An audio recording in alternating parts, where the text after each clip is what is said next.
국내에 프랜차이즈라는 업태가 선을 보인 것은 1979년 롯데그룹에 의한 롯데리아가 시초입니다.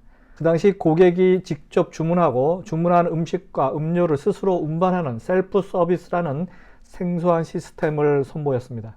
그로부터 40여 년이 지난 현재 대한민국에는 아직도 세계적인 프랜차이즈 회사가 보이지 않습니다. 왜 없을까요?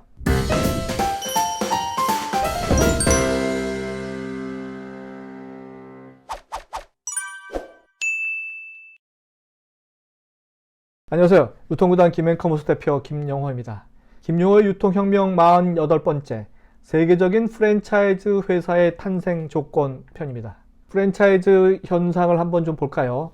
2021년 12월 말 현재 국내 프랜차이즈 산업 시장의 규모는요, 국가 GDP의 약 6.4%, 연 매출 122조 원 이상, 연간 133만 명 고용 창출, 이런 직간접적으로 국가 경제 성장에 아주 크게 기여하고 있는 중입니다.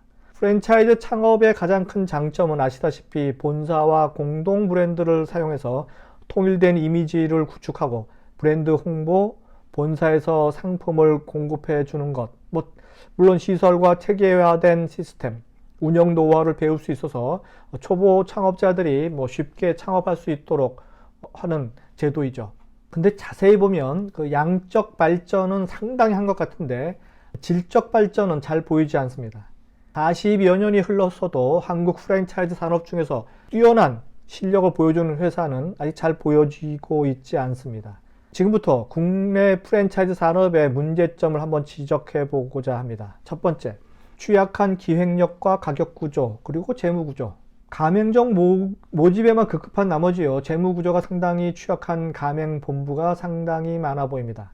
프랜차이즈 본사들이 우후죽순 생겨나면서 부실 체인점으로 인한 피해 사례가 적지 않게 발생하고 있는 셈이죠. 부실 가맹 본사 유형으로는요, 본사가 특별한 노하우를 갖고 있지 않은 경우, 첫 번째. 두 번째, 운영 노하우를 제공하기보다는 시설비나 인테리어 비용 차익을 노리고 체인점 사업을 하는 경우, 두 번째. 세 번째, 본사가 제대로 된 상품 공급 능력을 갖추지 못해서 피해를 주는 경우, 세 번째. 마지막으로 실적 올리기에 급급한 본사가 마구잡이로 가맹점을 개설해서 가맹점에 피해를 주는 사례, 이런 등등이 있습니다. 두 번째, 가맹본부가 단일 종목에 올인하고 있지 않다. 한 가지 종목에 올인하는 본사를 찾기가 쉽지 않더군요.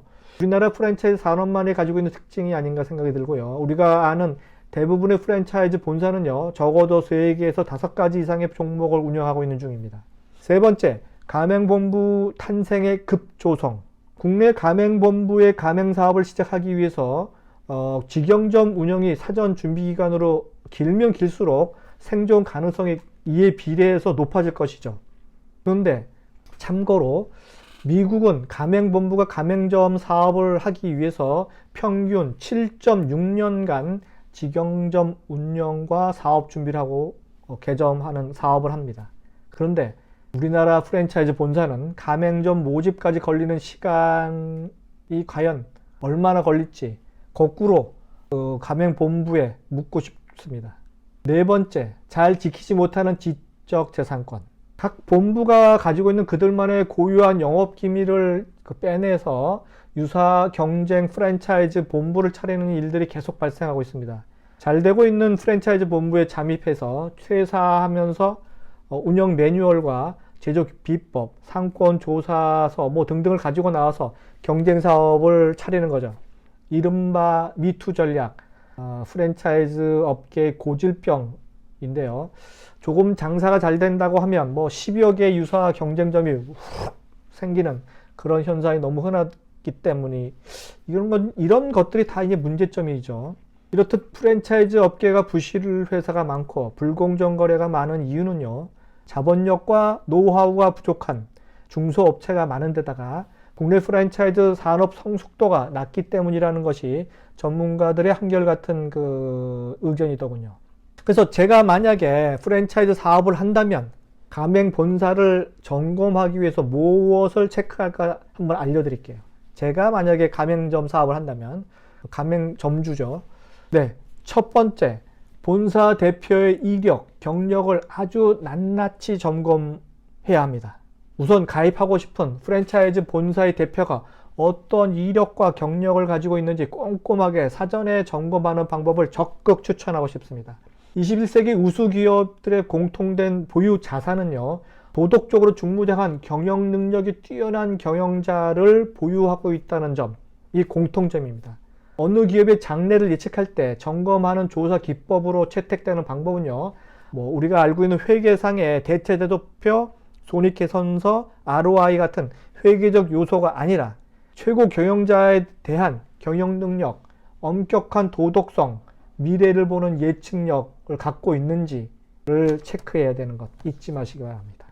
두 번째 체크사항은요, 본사의 마케팅력을 점검해야 합니다. 지금은 SNS 세상이죠. 나아가 메타버스 세상인데 모바일 애플리케이션 SNS를 최대한 활용할 수 있는 마케팅력을 갖고 있는지, 그런 실천할 수 있는 능력 여부를 갖고 있는지를 체크해야 합니다. 그래서 홍보력이 어느 정도인지 점검하는 부분도 상당히 중요해서요. 본사의 브랜드 파워도 그에 못지않게 점검할 사항입니다.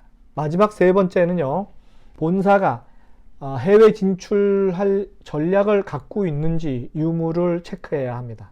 좁디 좁은 국내에 머물지 않고요, 해외 진출을 통해서 길을 찾아야 할 것입니다. 지금까지 해외 유명 프랜차이즈 브랜드가 국내를 점령했듯이 거꾸로 프랜차이즈 본국인 미국을 공략할 수 있는 그런 내공 있는 국내 프랜차이즈 본사가 많이 나오려면 본사가 일단 해외 진출 전략이 있는지 없는지 점검해 봐야 합니다. 해외에 진출할 정도라면요, 국내 경쟁력은 뛰어넘는 그런 상황이기 때문에 더더욱 신뢰를 할 수 있다는 거죠.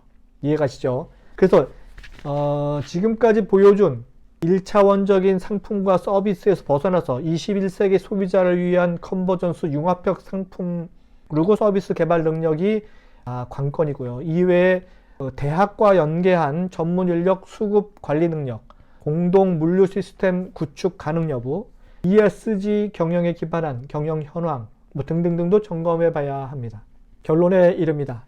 국내 중소기업에게 프랜차이즈 사업은 독창적인 아이디어만 있으면, 그리고 열정만 있다면 글로벌 기업으로 탄생할 수 있는 유일한 비즈니스 모델이기 때문에 이런 가망성 있는 가맹본부를 선택해야 되고, 이런 가망성 있는 본부를 만들기 위해서 더욱 노력해 주시기 바랍니다. 네, 이상은 유통구단 김영호의 유통혁명 48번째 세계적인 프랜차이즈 회사의 탄생 조건 편이었습니다. 다음 시간에 뵙도록 하겠습니다.